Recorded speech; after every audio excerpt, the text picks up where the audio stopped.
What's going on, world? It's me, B-Walk, here on another episode of The Walker Review. Have a rare dear guest here, bro. He's like a brother to me, really. Man, Dominique Shiik Harris, bro.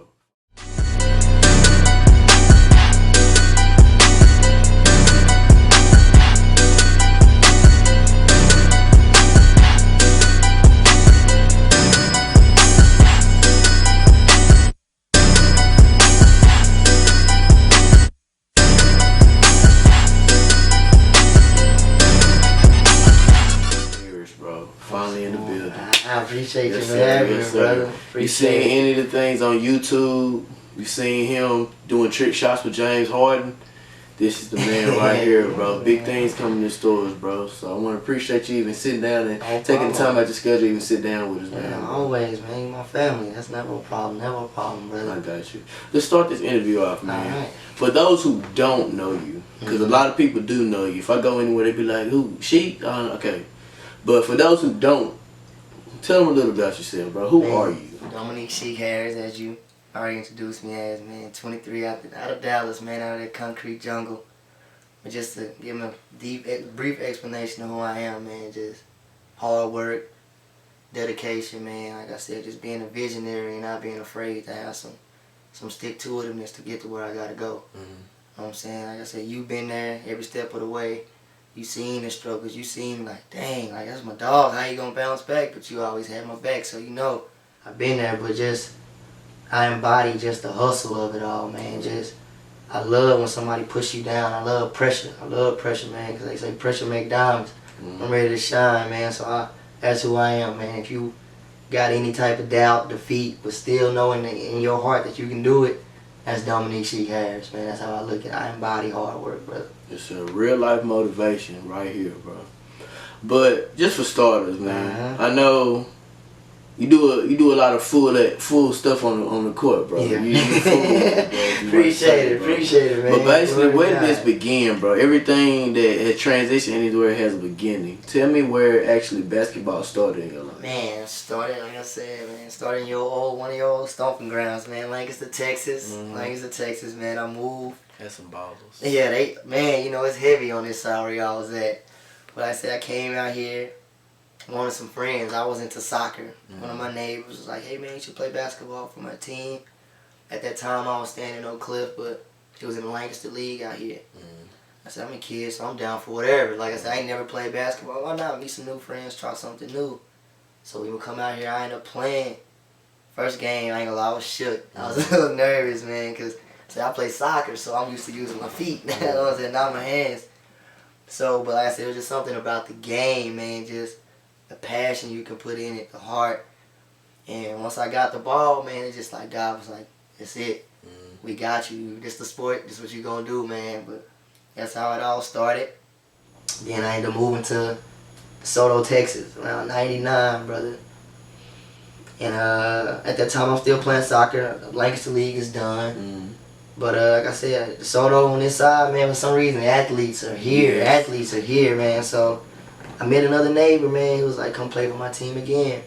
Play for the DeSoto Rockets. I'm a little better at this time. I think I'm like 11. Making a little noise. I'm into it now. I'm not just soccer no more. I'm all basketball. Get older, get better. Get older, get better. So I ended up at DeSoto High School, man. Sophomore year, but it came from me coming from Bishop Dunn. I went to a Catholic school. Like I said, DeSoto was a little tough. At that time, I felt I wasn't ready for what they had for me. Like, it was some better ball players, I'll just be honest. It was some better guys up there. I was running. I ain't gonna lie, I was running. So I went to Bishop Dunn, made some noise, but my dudes couldn't afford that tuition. So it was like, man, be selfish, put your family in a bind, man up, and just get better. So I took the man route. Like, I'm gonna get better. My dudes can't struggle. I gotta get that diploma, but I want to hoop. So DeSoto, what I gotta go through it. Transfer back, man. Put me in a doghouse immediately, brother. Like, oh, you from a Catholic school? You ain't making no noise. Like, it's DeSoto. You know what I'm saying? They put him on that pedestal, but that's the pressure I needed. So I'm busting my butt. Put me on the JV practice. I bust up varsity. Still in the doghouse though, B. Still in the doghouse. So one practice, man, I come out there. Like, Harris, we gonna move you up. So I'm like, all right, bet, it's my time. Man, like I said, it was something about that day, bro. Like, it was a great time. But it was just something. But I tried to push through it, man. One of those guys, like, at the end of the day, it's all optimism. How you see your day is how it happens. So practice is going well.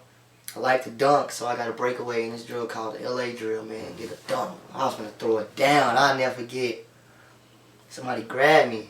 Tore my ACL, man. It felt like I was stepping on a bag of chips. I don't know if you ever did that, man, but hear that noise, but it's something I'll never forget, man. And they told me I tore my ACL.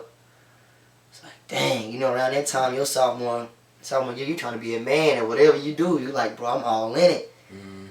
That was like one of the biggest step backs in my life. Like, took the life out of me almost. It was that time God was like, man, if you gonna do it, this the time for you to show me you gonna do it. So again, I took the man route again, like, man, I'm finna boss up. Everybody go through something to get to anything, so it's just part of my testimony. I feel so that's that transition to the Soto, man. That's how I end up getting there. Okay. Well, I know personally from you going to the Soto, I mean, you went through the whole recovery thing with your ACL.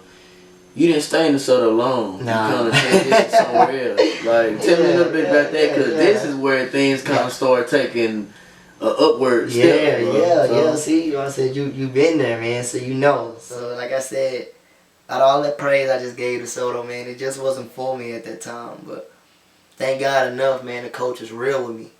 He was like, Harris, I'm not gonna lie, I got some young guns coming up that's tough. You know, with your type of injury, I don't really see you in my program. So he was like, he gave me an option. You can either stay here and ball out and try to get to it, or I can help you find a school. I never thought about Red Oak in my life. Never. I was like, all right, coach, you coming at me real, help me out. Before I knew it, brother, I'm in Red Oak High School, 2000, 2008, 2009. Junior year, coming off an ACL injury. I'm out there. It's a football town. But like I said, it was just something in the air about Red Oak, man. When I got there, it was immediately loved. Like, what's up, Shiik? They knew my name and everything. Got in the court. This coach put me in the doghouse, too. Like, I couldn't escape it for some reason. Put me on JV. Bust varsity up. End up starting my junior year. Like, I'm starting on varsity. This is what I've been waiting on. Like, what's up? Mind you, I'm in Red Oak.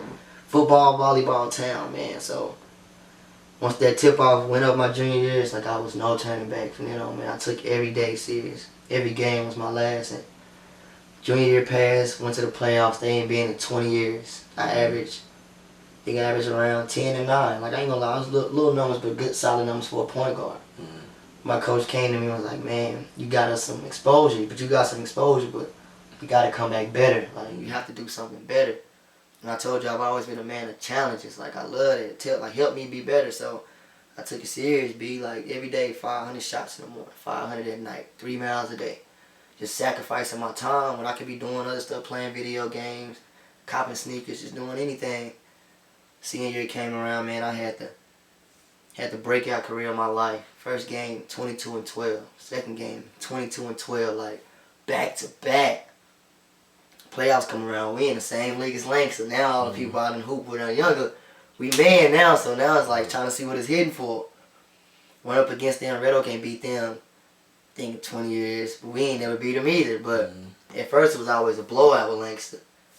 So our first game we played them, I think I had like 20-6. We lost though by 4, so we making noise now. Second game we played them at their house, we lose by 2. But we made the playoffs this time. We the second seed. You know what I'm saying? Last year we was the lowest seed coming in. We the second seed now. Playoffs come around. First team we play Marshall High School, brother.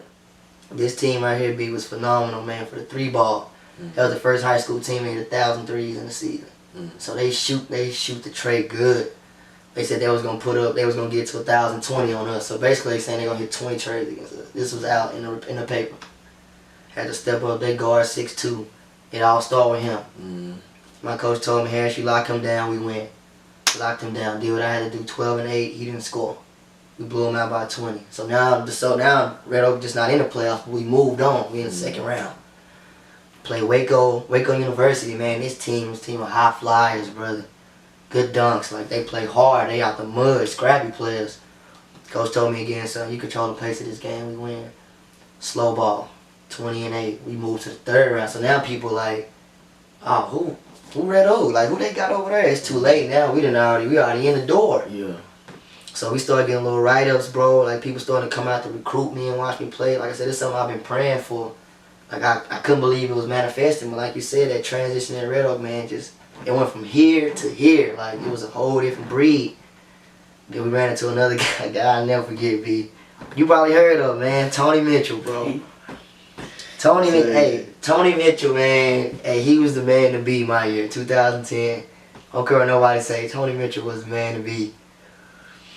And he showed us why he was the man to be. So I said, I mean, that was a hard-fought loss, but we got to the game before state, put us out. But now, man, I'm at that pedestal and platform what I've been working for my whole life. So that was that Red Oak transition to the college, to the college career. But yeah, that was it, man. That was the noise. That was a good year for me. Yes, sir. Good breakout year.